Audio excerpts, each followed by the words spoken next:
we will be tackling about migration and the Sustainable Development Goals. Migration is one of the defining features of the 21st century. It contributes significantly to all aspects of economic and social development everywhere, and as such will be key to achieving the Sustainable Development Goals, or SDGs. The 2030 Agenda is well placed to reflect and exploit the links between migration and development for three reasons. First, the 2030 Agenda is the first international framework to include and recognize migration as a dimension of development.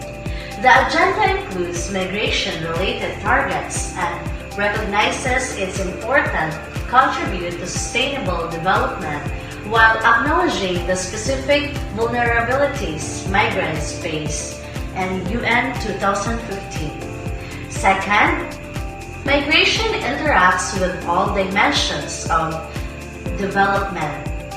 The multidisciplinary and cross-sectoral nature of the 2030 Agenda is a useful platform to access the impact of migration and human mobility and the range of development issues.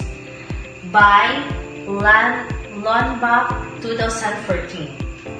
Interconnection world, on the other hand, migration encompasses